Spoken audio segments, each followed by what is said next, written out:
संकीर्तन का बोले मैंने ज्यादा और बच्चे संगीत टोली सुना साथ रहा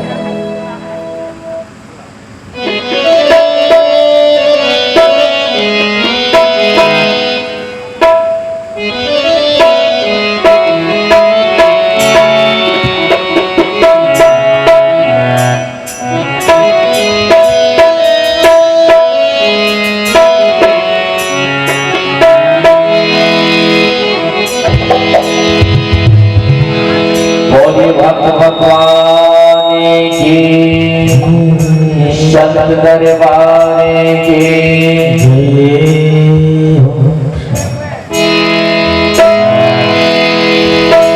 मई जागर ओढ़ के ये द्वारे तुम्हारे कैसे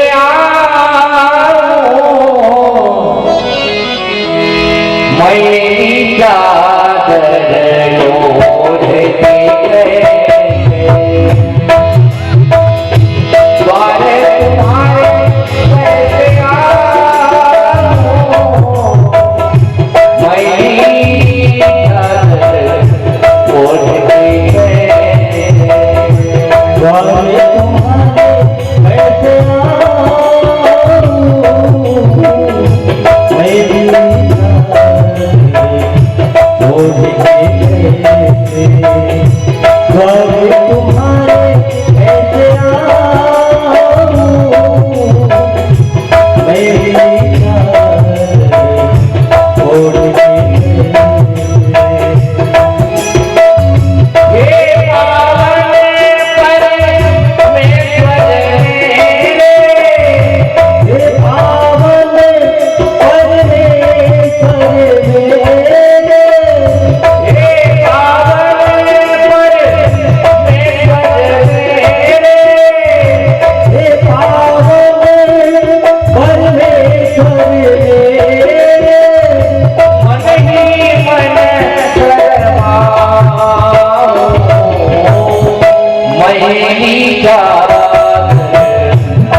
को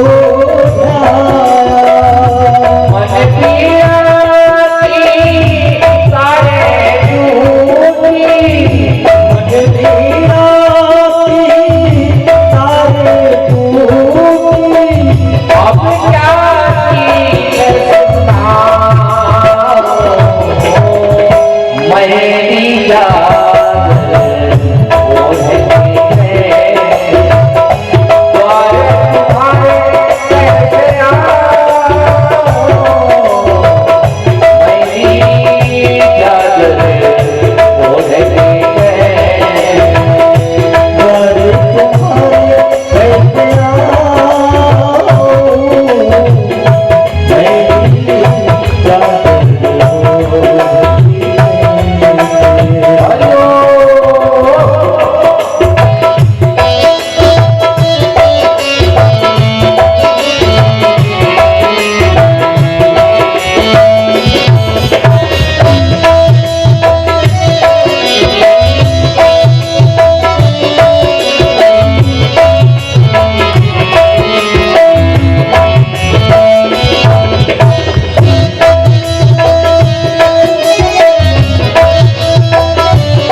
तीर्थास्पदं शिवविरञ्चिनुतं शरण्यम् भृत्यार्तिहं प्रणतपाल भवाब्धितोतं वन्दे पुरुषते चरणारविन्दम्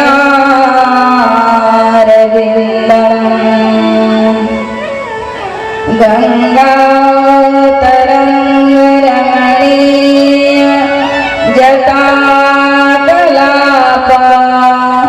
गौरी निरन्तर विभूषितवाङ्गभागम्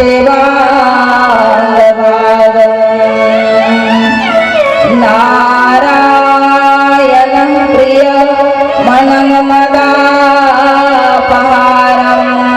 वाराणसीं कुलपतिं भज विश्वनाथम् नारायणं नमस्कृतं नरं चैव नरोत्तमं देवीं सरस्वतीं व्यासं ततो जयमुदीरये वासुदेवसुतं देवं कंसचाणूरमर्दनं देवकी परमानन्दं कृष्णं वन्दे जगद्गुरुं श्रीकृष्णाय वासुदेवाय हरये परमात्मने प्रणतक्लेशनाशाय गोविन्दाय नमो नमः वंशी विभूषितकरां नवनीरदाभा पीताम्बराधरं फलाधरोष्ठा पूर्णेन्दुसुन्दरमुखा दरविन्दनेत्रा कृष्णात्तरं किमपि तत्त्वं न जाने वारापीडं नटवरवपु कर्ण्यो करकारणं विप्रदवासं कनककपिशं वैजयन्तीं च मालां राम्राणवेणुर्धर सुदया पूरण्यगोपवृन्दे वृन्दारण्यसुखदरमणं प्राविशदकीर्ति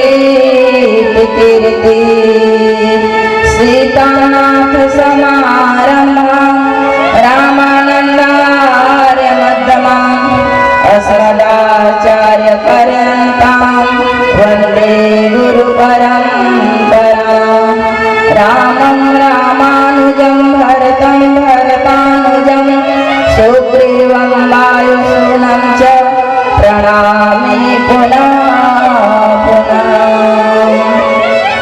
या देवी सर्वभूतेषु शक्तिरूपेण संस्थिता नमस्तस्यै नमस्तस्यै नमस्तस्यै नमो नमः लेत सदा सुधीर्के सहज दया के नाम जननी जनकी सीदास के सब अपराध विसार सब डरन को छोड़कर मैं आई तेरे द्वार हे सभा की लाडली अब मेरी ओर जय जय श्री राधा रमण जय जय नवल किशोर जय गोपीचित चोर प्रभु जय जय माखन चोर जय गोपीचित चोर प्रभु जय जय माखन चोर बोले वृंदावन बिहारी लाल की जय बोले अपने अपने माता पिता की जय बोले अपने अपने सद्गुरुदेव भगवान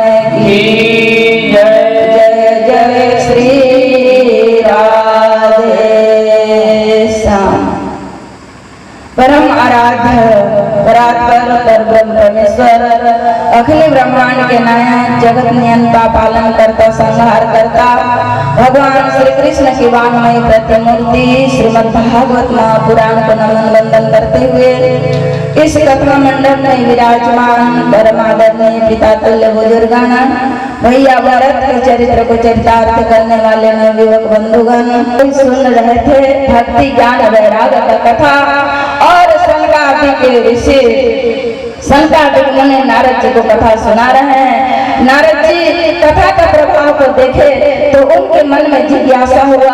उन्होंने प्रश्न किया कौन कौन ऐसे लोग इस भागवत कथा को सुनकर उनका जीवन परिवर्तन हुआ है, उनको मोक्ष मिला है। आप ऐसे भी कुछ कथा होगा तो उसको सुनाइए। तब सनकादिक मुनि कहे कि हे नारद जी, तुंगभद्रा नदी के तट में एक आत्मदेव नामक ब्राह्मण रहता था। वह अनुपम नगर वो तुंगभद्रा नदी के तट में बसा हुआ था और उस नगर के निवासी थे आत्मदेव। तुंगभद्रा तटे पूर्वम भूतवर्णनमं तमं यत् वर्णासो धर्मे सत्य सत्य कर्म तत्परा आत्मदेव पुरे तस्मिन् सर्ववेद विशारदा श्रुतमार्ते सुनिष्णातो बुद्धिव भास्करः। यह आत्मदेव बहुत ज्ञानी ब्राह्मण थे, विवेकी थे, बुद्धि थे। जिस प्रकार से सूर्य की किरण वह मोह रूपी रात्रि को जैसे ही उदय होता है तो वह रात्रि समाप्त हो जाता है, ऐसे सूर्य के किरण के भांति आत्मदेव ब्राह्मण ज्ञानी और विवेकी थे। ऐसे उनकी एक पत्नी भी थी जिसका नाम है श्रीमती धुंधली देवी। दोनों पति पत्नी काफी दिन समय व्यतीत हुआ, उनके यहाँ एक संतान भी नहीं थे, निसंतान थे। आत्मदेव संतान प्राप्त करने के लिए बहुत प्रयत्न किए, बहुत धन खर्च किए, परंतु उनके घर में संतान नहीं हुआ। सजनों, जिसके घर में संतान नहीं होता है गृहस्थ जीवन में तो वह घर सुना सुना लगता है कि नहीं लगता है। वह माता कितना भी सुंदर होगी लेकिन उसके गोद में एक पुत्र नहीं है तो उसका गोद सुना सुना लगता है। आत्मदेव ब्राह्मण को बड़ा दुख सताया, चिंता हुआ। तुलसी का पौधा लगाते, वो भी 8-10 दिन के बाद वह तुलसी का पौधा भी सूख जाता है। गौ माताएं भी पालन करते, उनके भी बच्चे नहीं होते, वे भी बछड़े को जन्म नहीं देते। इस प्रकार से काफी ग्लानि हुआ आत्मदेव को और आत्मदेव ने कहा, उनके मन में विचार आया ऐसा जीवन जीना इस भूमि में धिक्कार है। जिसके घर में संतान नहीं वह गृहस्थ जीवन, वह घर नहीं है, ये तो नरक के समान है। ऐसा ग्लानि आत्मदेव को हुआ और एक दिन घर से निकल पड़े। एक दास जो दुखाद गृह तक्ताम वनम दता मध्याह्न तृषितो जात तरागम समुद्र और घर से निकल पड़े। इसी प्रकार से गर्मी का समय था, धूप का महीना था। जाते जाते उनको बहुत प्यास लगा और भूख प्यास से उनका गला और होने लगा। जाते जाते एक घना जंगल मिला और उस घने जंगल में एक सरोवर मिला, एक तालाब मिला और प्यास तो लग रही थी आत्मदेव ब्राह्मण को और उस सरोवर में गए और जल पिए, जलपान किए और उस सरोवर के समीप में बैठ गए, तट में बैठ गए और वह विचार करने लगे कि अब मैं वापस नहीं जाऊंगा, मैं इसी सरोवर में मैं आत्महत्या कर लूं या तो सरोवर के तट में वृक्ष लगा था, इस वृक्ष में चढ़कर मैं फांसी लगा लूं। ऐसा विचार कर रहे थे और उनके आंखों में आंसू आ रही थी। उसी समय एक सन्यासी बाबा उसी सरोवर के तट के पास पहुंच जाते हैं और वह, क्योंकि संत बड़े दयालु होते हैं, दूसरों के दुख को देखकर दुखी हो जाते हैं। संतों का हृदय मक्खन के समान होता है। संत हृदय नीत समाना, वह मक्खन के समान होता है और दूसरों के दुख को देखकर दुखी हो जाते हैं। ज्योतिष विद्यतां ताते चिन्तावलयसि वरदं सकवरं मह्यं दुःख स्वसंस्त दुःख सकारणं।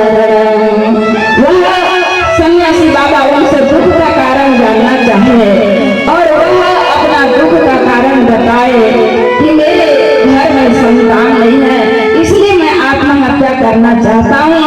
और आप तो संत हैं, संत असंभव से असंभव कार्य को भी संभव कर देते हैं। मौत को भी संत चाह ले तो मौत को भी रोक देते हैं। उन्होंने कहा कदा को रोक देती है दुआ रसन जमीरों ने, कदा को रोक देती है दुआ रसन जमीरों ने। अपना तो कर खिदमत फकीरों की, निगाह में मरते हैं आराम से, बदल जाती है तकदीरें। अगर विश्वास सच्चा हो तो कट जाती है जंजीरें, कट जाती है जंजीरें। और वह आत्मदेव को पूछा कि सन्यासी बाबा आप तो ऐसे संत होते हैं कि असंभव से असंभव कार्य को आप उसको संभव बना देते हैं, सुगम बना देते हैं, कोई तो उपाय आप करिए।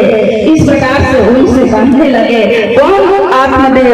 और आत्मदेव ब्राह्मण को देखकर वह सन्यासी बाबा सब समझ लिए, उनके मस्तक को देखकर समझ लिए कि यह इस जन्म के लिए रो रहा है, इसका तो 7 जन्म में ही इसका भाग में पुत्र का सुख नहीं लिखा हुआ है। और इस प्रकार से वह सन्यासी बाबा जान गए और वह समझाने लगे कि आत्मदेव तू तो बड़ा ज्ञानी है भैया, अब भगवान का भजन कर। किसी के माता पिता के यहाँ 4 संतान होते हैं, फिर भी से माता पिता को सुख और शांति नहीं मिलता। ये तो ईश्वर का कृपा है, आपके संतान नहीं है, आप भगवान का भजन करो। इस प्रकार से समझाने लगे। मुंचा नाम प्रजा रूपम बलिष्ठान कर्मणो विवेकम तो समासाद्य तेजल संसार वासन सप्त जन्म अधीत पुत्र नैव च 7 जन्म में तुम्हारे भाग में पुत्र का सुख नहीं लिखा है, इसलिए तुम भगवान का भजन करो। पर वह आत्मदेव क्या माने? उन्होंने कहा साधु बाबा आप क्या जानते हैं गृहस्थियों का हाल? गृहस्थी ही जान सकता है, आप तो साधु बैरागी हैं, आपको क्या पता गृहस्थ जीवन कैसे होता है। अब कृपा करो, नहीं तो मैं आपके चरणों में सर रख कर मैं मर जाऊंगा। इस प्रकार से जब वह सर को उस सन्यासी बाबा के चरण में वह पटकने लगा और सोचा कि मैं इन्हीं के चरणों में अपना आत्महत्या कर लूं, तब वह बाबा को दया आया, एक फल दे दिए झोला से निकाल के। बोलिए वृंदावन बिहारी लाल की जय। एक सुंदर फल दिए और कहे देखो आत्मदेव इस फल को ले जाना और अपनी पत्नी श्रीमती धुंधली देवी को खिला देना और संयम नियम 1 वर्ष पालन करेंगी। वो किसी से लड़ाई झगड़ा नहीं करेंगे, किसी से ईर्ष्या द्वेष नहीं करेंगे और पवित्र मन से वह रहेंगी, सात्विक विचार शुद्ध मन से रहेंगी। तो आपके घर में 1 वर्ष पूरा होते होते पुत्र का जन्म हो जाएगा। और उस फल को लेकर वह आत्मदेव गए हैं और अपनी पत्नी धुंधली को दिए और कहे कि देवी जी इस फल को आप प्रसाद के रूप में इसको खा जाना, इस फल के प्रभाव से हमारे घर में संतान का जन्म होगा। तब वो बड़ा ही वह धुंधली तर्क स्वभाव की थी। वो कहने लगे बताइए जी क्या इस दुनिया में कितने लोग निसंतान हैं? अगर फल खाने से लोगों के यहाँ पुत्र का जन्म होता तो लोग कितने अंबिकापुर शहर में जाकर नाना प्रकार का फल रहते हैं, खरीद के लाते और खा लेते और पुत्र को जन्म देते। इस प्रकार से उनके मन में तर्क उठने लगा। और वह आत्मदेव ब्राह्मण थे, कहीं दूसरे गांव में पूजा पाठ करने के लिए चले गए और वह विचार करने लगे, तर्क करने लगे। उतने में ही एक पड़ोसी से उनकी एक सहेली आ गई। कौन आ गई? एक सहेली आ गई और कहती है कि आज तो बड़ी उदास है, क्या बात है? तब वह अपने सखी को बतलाती है, क्या बताओ मेरे पति ऐसे ऐसे कह गए हैं। वह उनकी सखी बड़ी ही चतुर थी, विवेकी थी, कहने लगी देखो बड़ा ही अच्छी बात है, तुम्हारा पति जो करके गए हैं उसका आज्ञा का पालन करो, इस फल को खा लो। अगर पुत्र नहीं भी हुआ तो फल खाने से तो कोई नुकसान नहीं होगा। इस प्रकार से समझाने लगी, पर वह धुंधली को समझ में नहीं आया और वह उनकी सखी परेशान हो गई और कही, देखो बहन, खाओ या ना खाओ, मेरा तो बात था तुमको सलाह देने का। अब काफी विलम्ब हो चुका है, मैं अपने घर को जाती हूँ। और वह सखी अपने घर को चले गई। और इधर धुंधली काफी चिंतित, बहुत तर्क वितर्क कर रही है, सोच रही है अगर मैं फल खाऊंगी गर्भवती हो जाऊंगी और गर्भवती हो जाने के बाद बहुत ही चटपटा खाने का मेरा स्वभाव है, वो सब छूट जाएगा। और जब गर्भवती होते हैं माताएं तो उनका शरीर भारी हो जाता है। अगर किसी दिन हमारे गांव में कोई चोर आएगा और मेरे घर में इतना धन संपत्ति है, चुरा कर ले जाएगा, मैं तो भाग भी नहीं पाऊंगी और क्या होगा।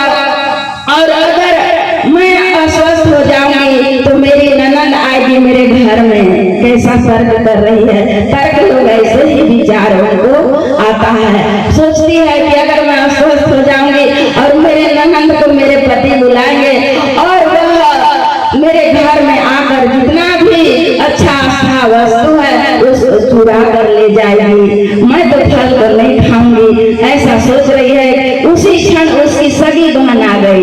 बोलिए वृंदावन बिहारी लाल की। उसकी सगी बहन आई और कहने लगी, बहन आज लोग इतना उदास उदास दिखाई दे रहे हो, क्या बात है? आज मुझे कुछ भी नहीं रही हो कि दुख सुख, जब मेहमान आते हैं तो दुख सुख पूछा जाता है कि नहीं, किस कारण से आए, आने का कारण बतलाते हैं, दुख सुख कुशल से पूछा जाता है। आज धुंधली देवी अपनी सगी बहन आई है, फिर भी से वह कुछ नहीं पूछ रही है उसकी बहन को।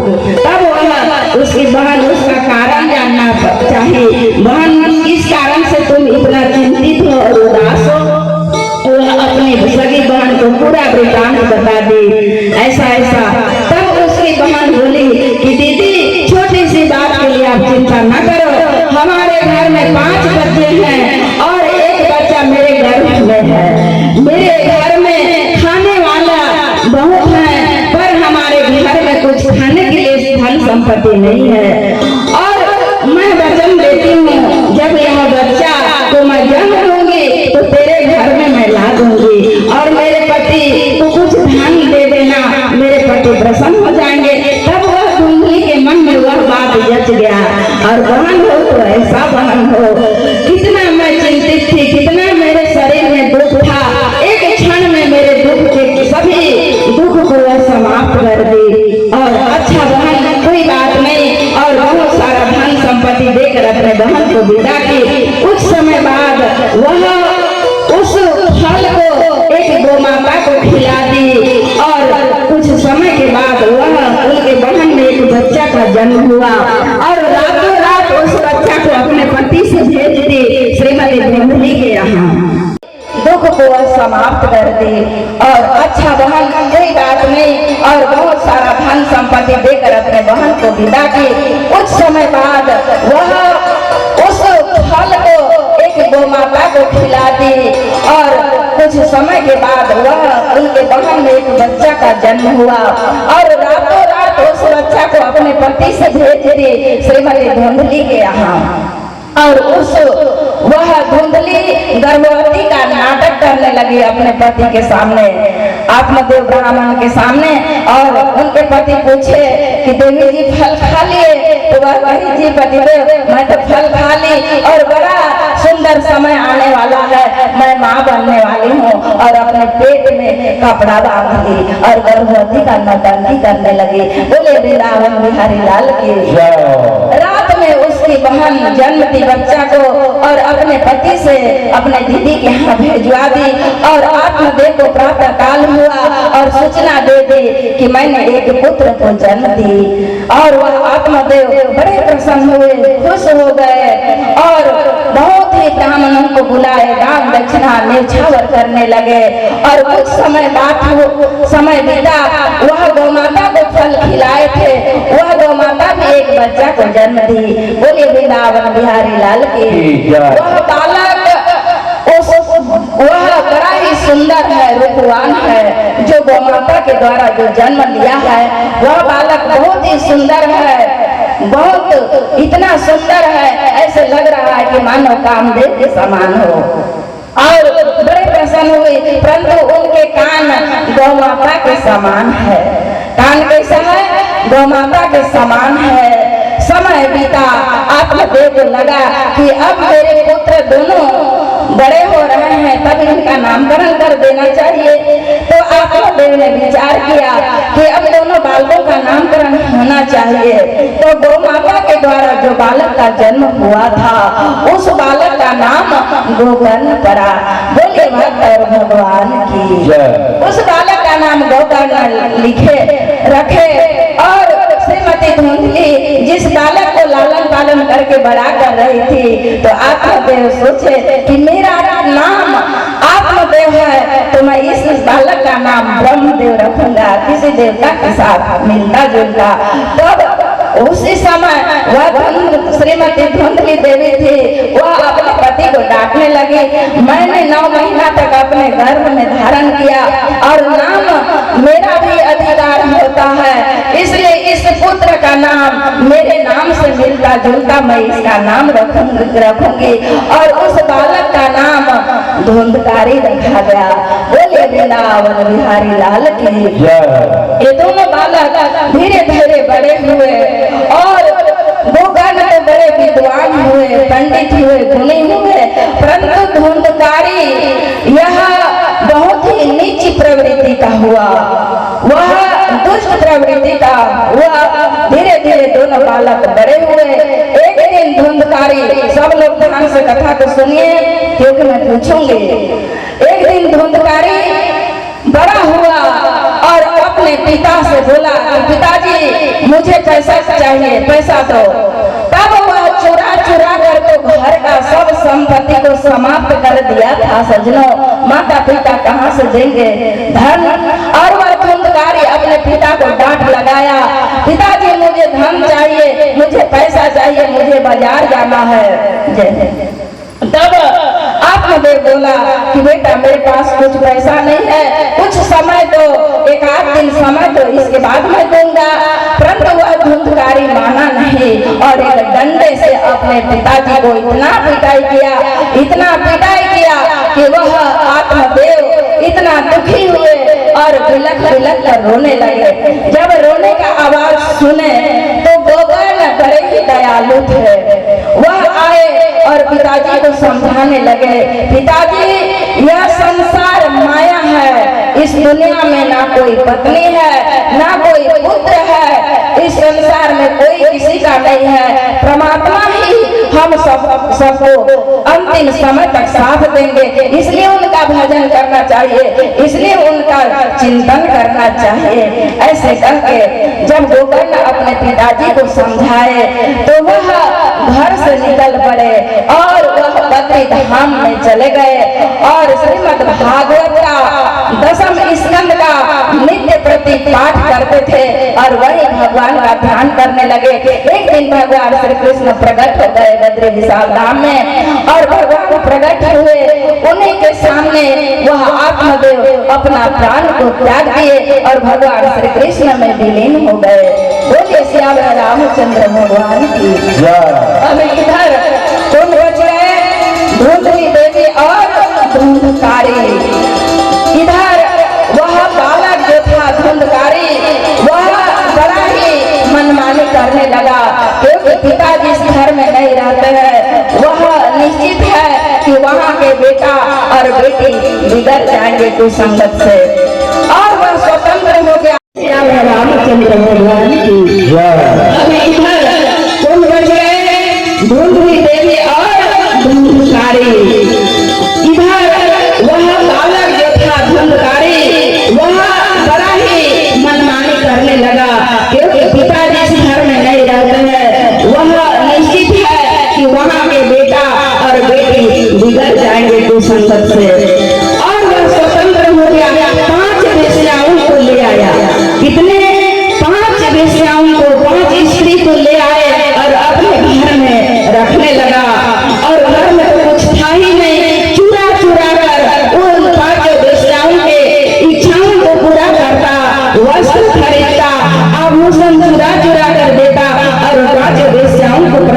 करके रखने लगा।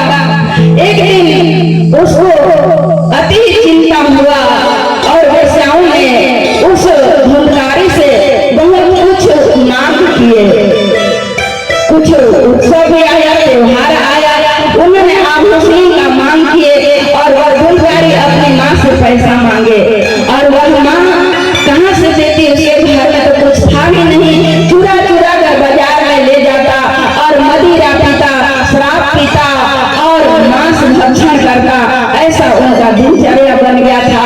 जब वह माँ पैसा नहीं पाई तो उनको एक दिन धुंधकारी रात में ही जलता हुआ लकड़ी को पकड़ा और उनके माँ को दौड़ाया और वह माँ अपने प्राण बचाने के लिए भागी घर से और अंधेरा अमावस्या का रात्रि था, उनको रास्ता दिखाई नहीं दिया। एक बहुत गहरा कुआं था और उसी कुआं में जाकर वह वहां गिर गई और उनकी मृत्यु हो गई। बोले वृंदावन बिहारी लाल की। अब वह धुंधकारी स्वतंत्र हो गया, वेश्याओं के साथ रहने लगा। एक दिन बहुत बड़ा नगर में वह चोरी करने के लिए राजा के राज में प्रवेश किया। बहुत सारा सोना चांदी हीरा मोती चुरा कर लाया और वेश्याओं को रात में वह बांट दिया और वह शराब पीकर वह सो गया पलंग में। और पांचों वेश्याओं के मन में विचार आया, एक ना एक दिन इसको रोज दिन यह चुरा चुरा कर लाता है और हमें प्रसन्न करता है। एक दिन राजा इसको पकड़ेंगे और मृत्यु दंड देंगे।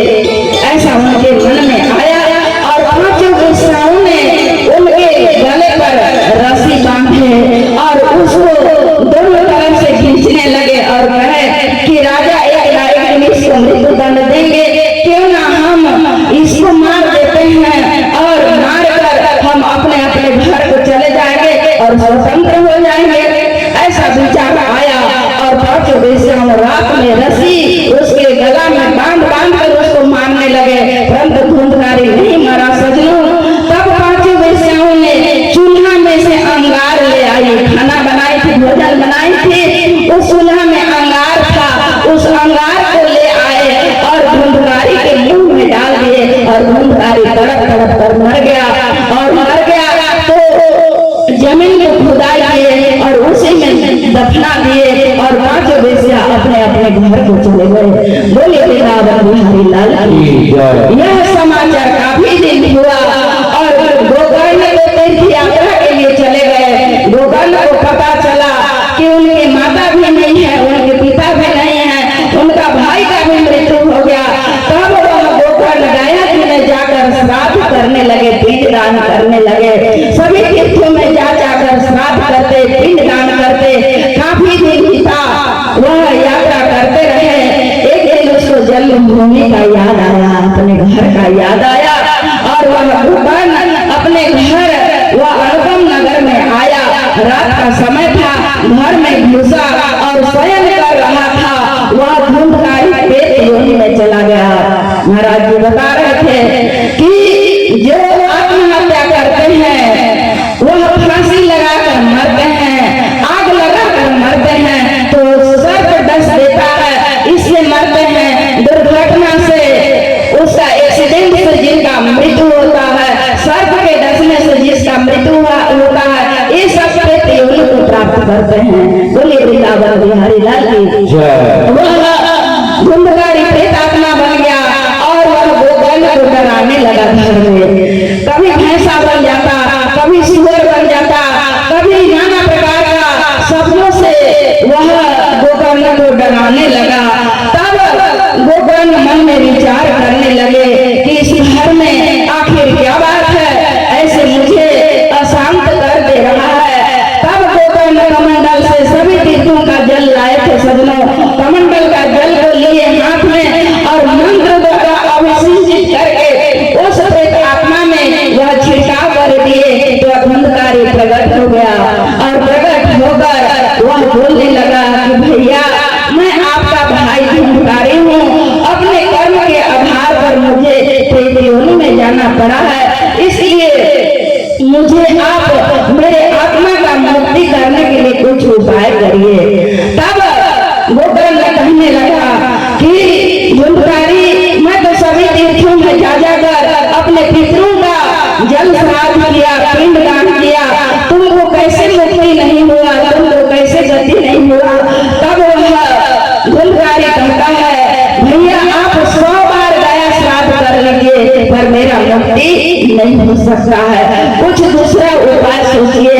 तब गोकर्ण जी बोलते हैं, धुंधकारी अभी तो आप अपना स्थान में चले जाओ, मैं रात भर चिंतन मनन करूंगा, इसके बाद तुमको बताऊंगा। प्रातः काल हुआ, नाना प्रकार का वेद पुराण उपनिषद सभी शास्त्र को पलट पलट के देखे, उस प्रेत योनि को उद्धार करने के लिए कोई उपाय नहीं मिला।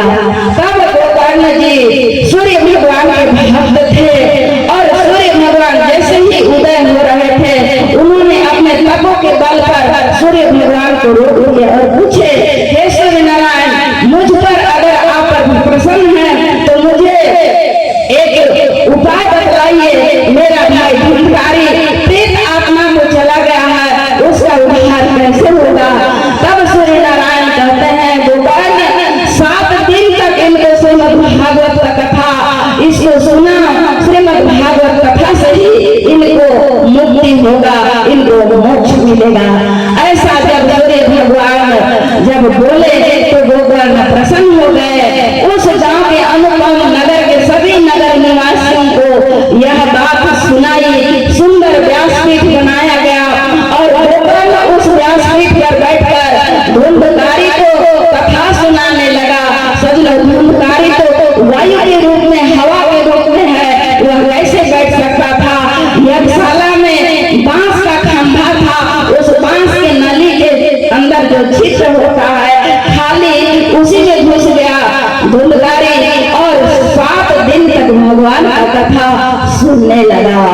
जब पहला दिन का कथा विश्राम हुआ तब एक गांठ फटा, दूसरा दिन का कथा विश्राम हुआ, दूसरा गांठ फटा। इस प्रकार से 7 दिन कथा चला। 7वें दिन जब कथा विश्राम हुआ, 7वां गांठ फटा और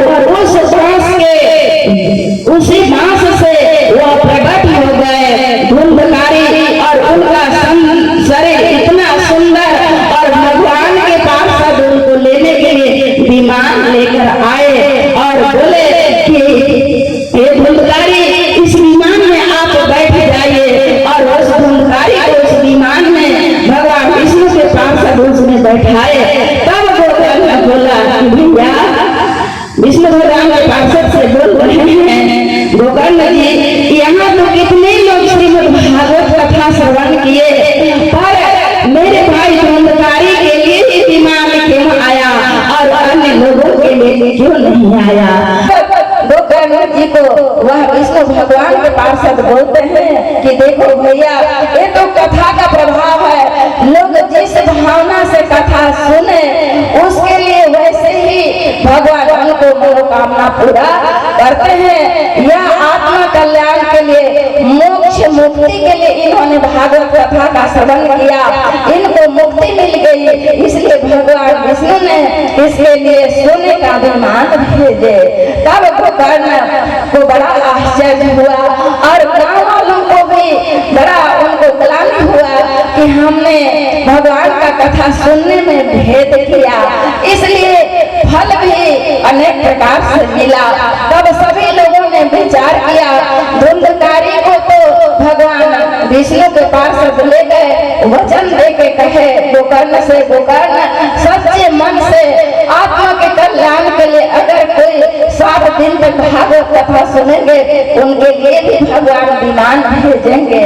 तब गोकर्ण जी श्रावण माह में पुनः कथा का आयोजन किए और अनुपम नगर के सभी नर नारी जितने भी योनि थे, पशु पक्षी, सब लोग उस कथा मंडप में 7 दिन तक नियम पूर्वक कथा सुने और कथा के अंतिम दिवस पर सोने का विमान आया और सभी लोगों को बैठा कर भगवान अपने गोलोक धाम को ले गए। इस प्रकार से श्रीमद् भागवत कथा का महात्मा सजनों, बोले वृंदावन बिहारी लाल की जय। आइए संगीत टोलियों के द्वारा सुंदर भजन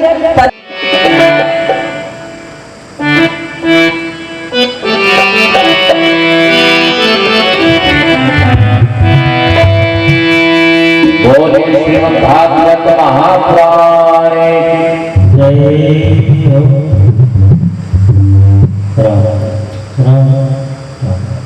और किसी पानी में दरिया बिरथा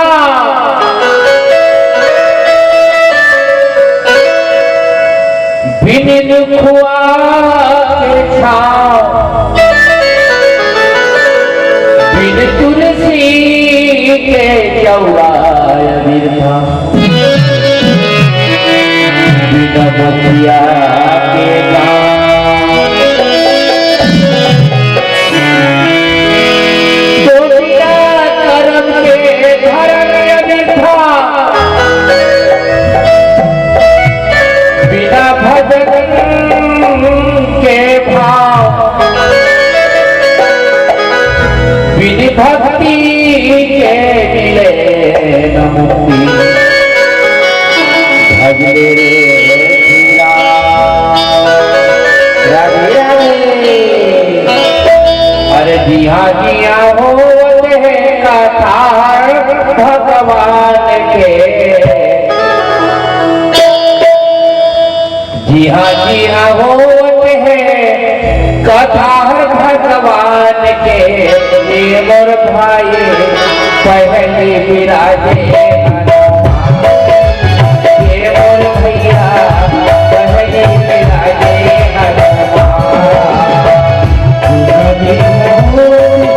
कथा श्री राम के कथा हर भगवान के मोरे भैया अयो मोरे भाई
राधे राधे।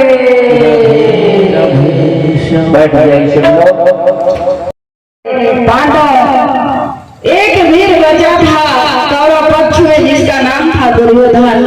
18वें दिन है, संध्या का समय है। भीमसेन के गदा से दुर्योधन का जंघा टूट गया है और वह दुर्योधन धरती पर गिरा पड़ा हुआ है और उनका शरीर से रक्त भर पूरा नदी की तरह बह रहा है और धूल से उनका शरीर इतना खून और धूल में लथपथ हो गया है उनका शरीर। उसी समय संध्या का समय था। उसका मित्र अश्वत्थामा आता है। कौन आता है? द्रोणाचार्य के पुत्र अश्वत्थामा आता है और दुर्योधन की दशा को देखकर वह कहता है कि मित्र, यह बड़ा खेद की बात है। मित्र, अगर मुझे सेनापति बनाए होते ये दिन आज देखने को नहीं मिलता। तब दुर्योधन अश्वत्थामा को बोलता है, मित्र अभी भी समय बाकी है, क्या करना चाहते हो? अगर तू तब अश्वत्थामा पूछता है दुर्योधन से, दुर्योधन आपकी अंतिम इच्छा क्या है? तब दुर्योधन कहता है अश्वत्थामा से, मेरा अंतिम इच्छा है कि पांचों पांडवों के स्वर को काटकर मेरे सामने उपस्थित कर दो। तब अश्वत्थामा बोला कि भैया ये तो मेरा खेल में ही सब काम मैं कर डालूंगा, बस मुझे आदेश दीजिए। तब दुर्योधन कहा कि मित्र, यदि ऐसा काम कर दोगे तो मैं तुझे तिलक करता हूँ और हस्तिनापुर का आधा राज तुझे मैं दे दूंगा। बोलिए बिलावल बिहारी लाल की जय। जब ऐसा दुर्योधन कहा तो वह अश्वत्थामा तैयार हो गया। खून से धूल और धूलकण को उठाया और अश्वत्थामा के माथे पर तिलक चढ़ा दिए दुर्योधन। और वह दुर्योधन का आदेश लेकर वह अश्वत्थामा तलवार लेकर गया और एक झोला और अंधेरे का समय था और पांचों पांडव शयन कर रहे थे उस कुरुक्षेत्र की भूमि में।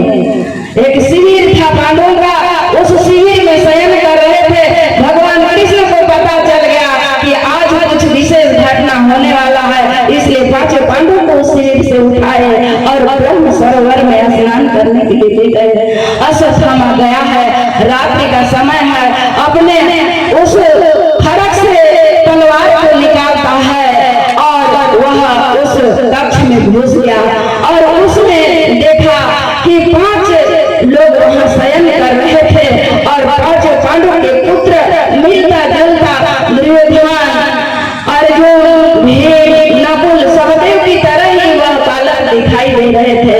पांडव और उस बालकों में कोई फर्क नहीं था और अश्वत्थामा समझा कि पांचों पांडव शयन कर रहे हैं और तलवार निकाला, 5 पुत्रों के सर को काट डाला और झोला में भरकर वह दुर्योधन के पास चला आया और दुर्योधन को बोला कि मित्र, मैं आपका आदेश का पालन कर दिया। तब दुर्योधन को चिंता हुआ, पांडवों को मारना इतना सहज नहीं हो सकता है। मित्र, तो उस स्वर को दिखा मुझे। तब वह 5 स्वर को जो पांडवों के जो पुत्र थे उस स्वर को दिखाया तो वह 5 पांडव का सर था नहीं, उनके पुत्रों का सर था और उस सुख से वह दुर्योधन भी दुखित हो गया और उनका प्राण वहीं पर समाप्त हो गया। बोलिए बिलावल बिहारी लाल की जय। और वह दुख सहन नहीं सका, दुर्योधन वह दुखी होकर उनका वहीं पर मृत्यु हो गया और उधर पांडवों को पता चल गया कि हमारे शिविर में कुछ घटना घट गया है और उधर द्रौपदी को भी इतना दुखी हो रहा है। सजनों, घर में माता पिता कहीं गए हुए रहते हैं बाहर, तो घर में कुछ भी होता है अनहोनी, माता पिता को आभास हो जाता है कि हमारे घर में कुछ हुआ होगा, अशांत हो जाता है मन।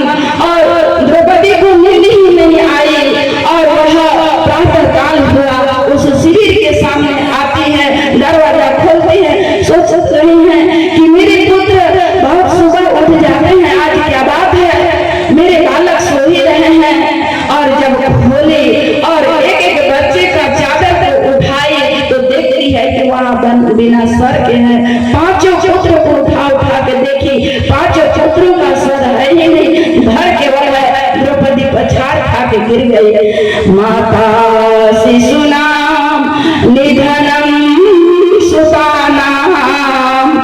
ईशान्य घोरम परितापमानम। और माता मूर्छित होकर गिर गई। कभी उठती है, कभी नेत्र खोलती है, पुनः मूर्छा हो जाता है। सजनों, जिस गांव में एक लाश निकलती है, गांव कितना भी सागर में डूब जाता है। अगर किसी माता पिता के यहाँ 5 पुत्र का निधन हो जाए, उस माता पिता का क्या हाल होगा। उधर पांडव का मन भी विचलित हो गया। पांडव कहने लगे, कृष्णा चलो जितना जल्दी हो सके शिविर के नजदीक ले चलो केशव। और उधर भगवान भी उस रणभूमि के सामने ले आए पांडव को। और द्रौपदी का बाल बिखरा हुआ है, बिलख बिलख कर चीख चीख कर रो रही है। अर्जुन उस समय प्रतिज्ञा किए कि देवी, मैं अभी कुछ नहीं कर सकता, लेकिन तुझे वचन देता हूँ, जब उस आताताई का स्वर कहकर तुम्हारे चरणों में समर्पित नहीं करूंगा, तब तक मैं भी सुख का सांस नहीं लूंगा।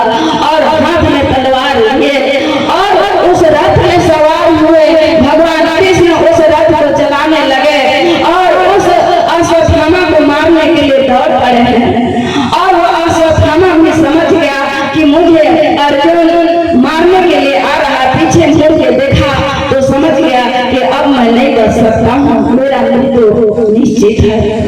और वह घोड़ा भी पछाड़ खाकर अश्वत्थामा का गिर गया। अर्जुन देखे अश्वत्थामा पैदल जा रहा है। भगवान श्री कृष्ण को रथ को रोकने के लिए बोले और वो रथ से उतर गए और अश्वत्थामा को दौड़ाने लगे। एक जगह जाकर अश्वत्थामा पछाड़ खाके गिर गया और अश्वत्थामा में सर को पकड़ कर खींचते खींचते द्रौपदी के सामने उपस्थित कर दिए। बोले वृंदावन बिहारी लाल की। इस स्थिति को देखकर द्रौपदी, क्योंकि माता करुणा के सागर होते हैं, ममता मई होते हैं, तो माता को बहुत दया आई और कहने लगे, स्वामी यह तो गुरु पुत्र है, इसको छोड़ दीजिए।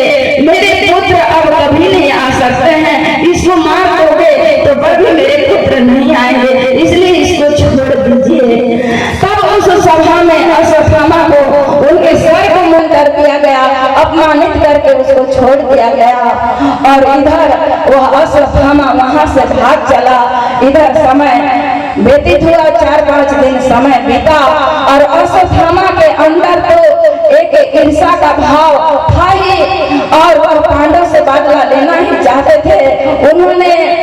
उनको पता चल गया कि अभिमन्यु की पत्नी उत्तरा के गर्भ में एक शिशु पल रहा था और वह उस पांडव कुल को विनाश करने के लिए ब्रह्मास्त्र छोड़ दिए और वह ब्रह्मास्त्र उत्तरा की ओर वह ब्रह्मास्त्र जा रहा है और वह उत्तरा भयभीत हो गई और भगवान कृष्ण की ओर दौड़ने लगे, कहने लगती, प्रभु पाहि माम, प्रभु हमारा रक्षा करिए, रक्षा करिए।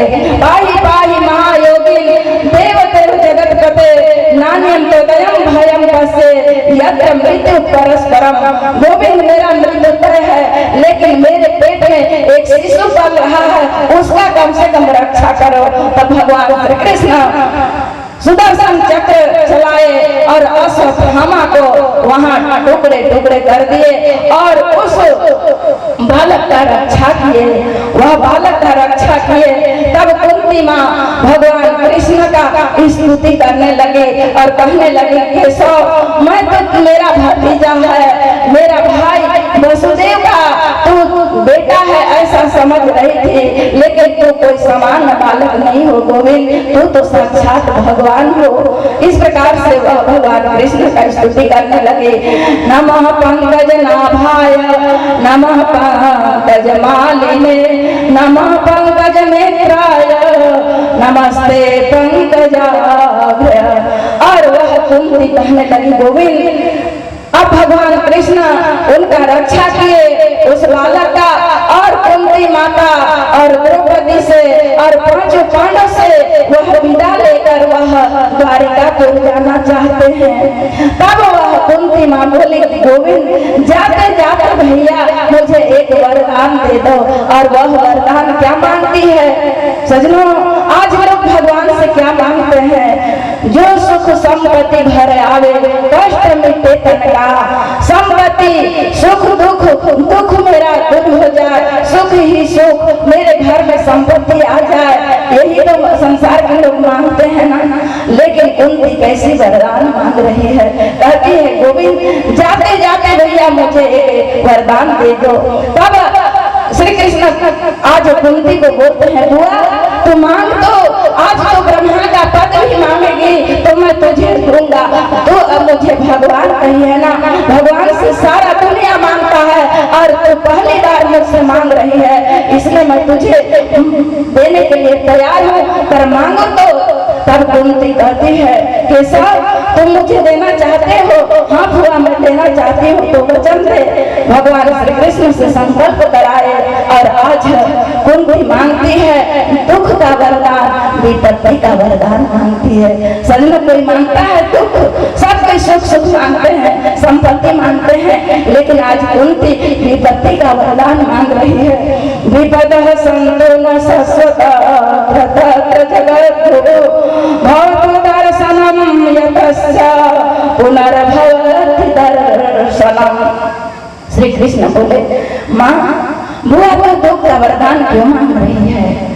तब कुंती कही गोविंद मैं मेरे जीवन में जब जब भी दुख आता है, आया है मेरे जीवन में, तब तक तो दर्शन दिया है। सुख में तो कोसों दूर भाग जाते हो, दूर हो जाते हैं, लेकिन जब जीवन में दुख आता है तो भगवान का दर्शन होता है।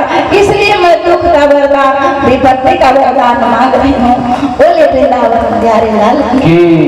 इस प्रकार से वरदान मांगे और आज रात्रि विश्राम किए और युधिष्ठिर को राजगद्दी पर बैठाया गया। खान पान तुलसी सहित आगे बढ़ जाता है स्त्री धर्म। सजनों मेरे बताऊं आपके लिए विशेष है, शादी होने के बाद, इसलिए हमारे पिता भी बैठे हैं, लड़कियों का शादी, बेटियों का शादी एक बार होता है, बेटियों का शादी एक बार होता है, बेटा का तो कई बार करा सकते हैं। इसलिए कुल भी देखिए, वर भी देखिए, उनका कुल वर, उनका विचार, उनका हाव भाव, सब चीज परीक्षा करके कन्या को देना चाहिए, बेटी का विवाह करना चाहिए। विवाह होने के बाद एक स्त्री का क्या धर्म होता है उसको भीष्म पितामह समझा रहे हैं, क्योंकि विवाह होने के बाद स्त्रियों का पति ही परमेश्वर होते हैं, पति के बिना स्त्री शोभाहीन हो जाती है। आज अश्वत्थामा कहते हैं एक ही धर्म एक व्रत नियमा और काय वचन मना पति पद प्रेमा। जी अभी देह नदी बिन बारी और वैश्य नाथ पुरुष बिनु नारी। ये शरीर में अगर आत्मा नहीं रहेगा, इस शरीर का शोभा देगा नहीं देगा। अगर नदी कितना विशाल हो, बहुत बड़ा नदी हो, उस नदी में जल नहीं है तो वह नदी की शोभा नहीं देगा। और एक वृक्ष कितना भी बड़ा हो परंतु उसमें फल नहीं है तो वह वृक्ष की शोभा नहीं देती है। ठीक उसी प्रकार से स्त्री कितना भी सुंदर हो परंतु पति नहीं है तो वह स्त्री का भी शोभा नहीं होता है। इसीलिए संतों ने कहा एक धर्म एक व्रत नियमा और काय वचन मन पति पद प्रेमा। जिया बिनु देह की नदी बिनु बारी और वैश्य नाथ पुरुष बिनु नारी। आदि का धर्म उपदेश किए, पांडव का मन शांत हो गया और अश्वत्थामा भगवान श्री कृष्ण का ध्यान करते हुए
बालक ने जो मुझे उस धर्म में रक्षा किए थे और उसका शोभा और उसका सुंदरता वह पुरुष तो यहाँ दिखाई नहीं देते हैं, इसलिए वह परीक्षित इधर उधर देखने लगा।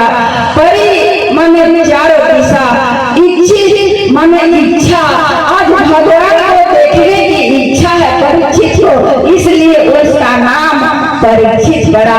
बोले वृंदावन बिहारी लाल की जय। भगवान कृष्ण द्वारिकापुरी से आए हैं और वह जैसे ही भगवान कृष्ण हस्तिनापुर आए वह बालक खिलखिलाकर हंसने लगा और भगवान कृष्ण अपने गोदी में बैठाए और कुछ समय भगवान कृष्ण वहां रहे हस्तिनापुर में। काफी समय व्यतीत हुआ, अर्जुन को लेकर द्वारिकापुर पुनः चले गए और वहां होता क्या है, काफी दिन बीता।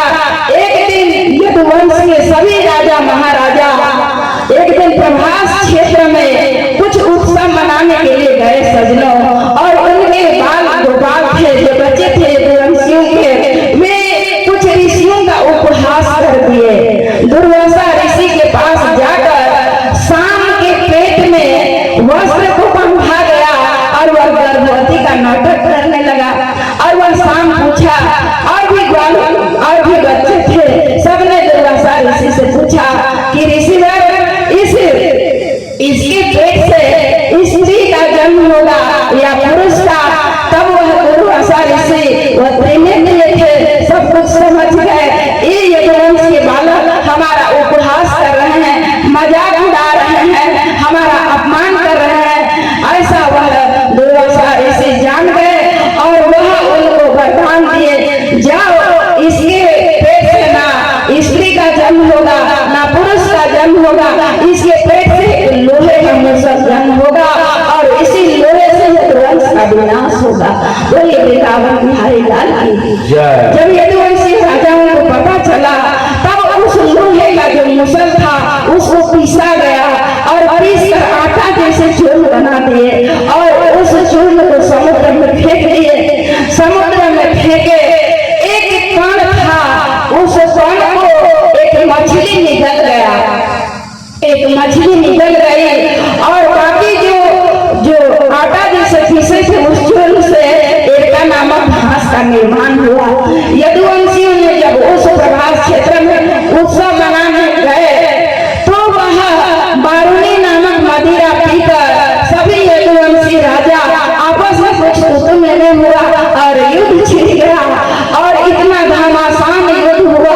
सभी लोग नशे के हालत में थे और दुख थे, किसी के पास हथियार था नहीं, परंतु उसी जो लोहा का चूर्ण बनाया गया था उसी चूर्ण से एका नामक घास उस समुद्र में वह उत्पन्न हुआ था और वह इतना कठोर वज्र के समान था और यदुवंशी उनके पास कुछ अस्त्र शस्त्र था नहीं, उसी घास को लेकर आए, हथियार के रूप में इसको प्रयोग किए और सभी यदुवंशी एक दूसरे को मार कर वहीं पर समाप्त हो गए। बोलिए वृंदावन बिहारी लाल की। एक कान मछली निकल गई थी, उसको एक मछुआरे जाल में फंसाकर उस मछली को ले गया, उसके पेट को फाड़ा तो उसमें लोहा का कण मिला और उस लोहे के कण से एक तीर बाण बनाया गया।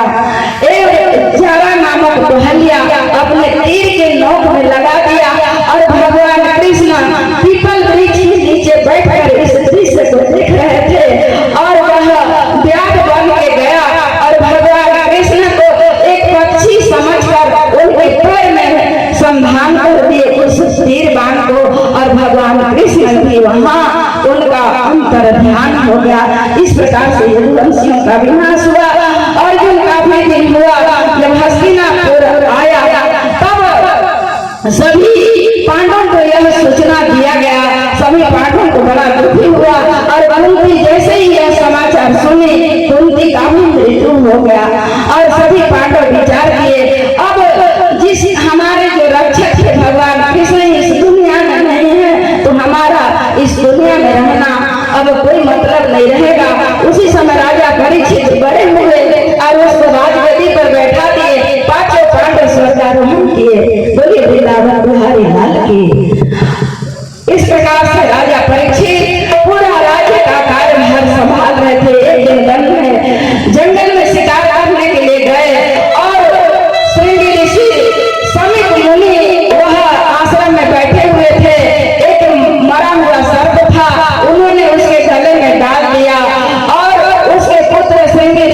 पता चला कि तुम्हारे पिता के गले में कोई राजा एक मरा हुआ सर्प को डाल दिए हैं, तब वह श्रृंगी ऋषि श्राप दे दिया, जब कोई भी राजा होगा आज से 7वें दिन वह सर्प तक्षक रूप लेगा और उस राजा को डस देगा और उससे उनका मृत्यु होगा।